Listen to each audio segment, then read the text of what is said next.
Well, I know that as Americans, so much of our impression of Islam is covered by Christian nationalism. And I think that that shows up just in the types of depictions that we see in media and the way that we discuss these things. But I am really interested to know how some of the more like extreme ideas depicted in media actually are, like how common some of these things are. We've been talking a fair bit about polygamy, but if you, at least if you're following, Law and Order or, popular TV, you see a lot of depictions of child marriage, of honor killings, of spousal rape. Can you speak at all to how common these things actually are?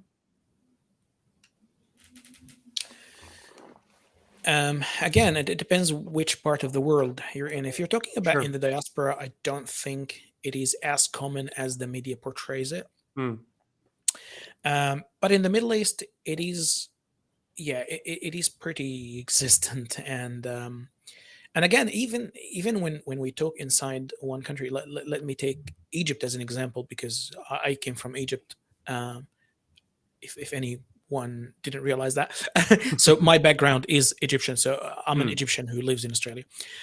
So in Egypt, it still depends which part of Egypt you're living in. If you're living in Cairo or Alexandria, you might be a lot liberal in your ideas than if you live in Upper Egypt, which is kind of more country. Um, in in Upper Egypt, in country Egypt, you will find a lot of that honor killing and child marriage or child rape, if we call Sure. it. Yeah. But yeah, it is very common, and it is still till today. It is being practiced. In some in some situations, the authority will try to intervene and they force laws and stuff. Um, yeah, it depends. When you say the media depicts an image, one thing we have to understand, the image, yes, the image presented by the media might be extreme. That is correct. But it's extreme doesn't mean it's non-existent. Sure. Um, it is it is quite common. That doesn't, when we say common, it doesn't mean that the majority of the Muslim world live this way.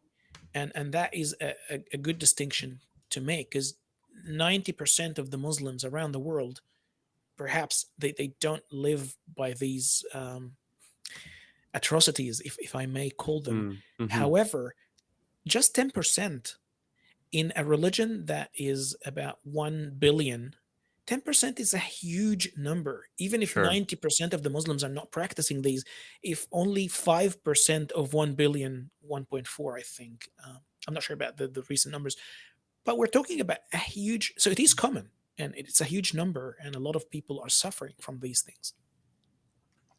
Yeah. Yeah, I'm kind of reminded of, Edward Said's, concept of Orientalism, which is this idea that, colonial powers kind of went out in the world and sort of framed the people they encountered as very exotic and sometimes over sexualized and kind of depict these outlandish stories. And if that's all that we know about, then we end up having, like, all of our popular media is always depicting these, most outlandish events, and people don't realize that this may not be the way that everyone is living under Islam. So I think that is an important point to make, that yes, these are things that happen and it is problematic, but no, it's not necessarily representative of everyone's experience. There's a lot more out there. So Yeah, thank and you for and that's clarifying fair that. and true, but I mean, also it's a sticky wicket because how, quote, "common" is something? Well, Yeah. even one child rape is one way too damn many.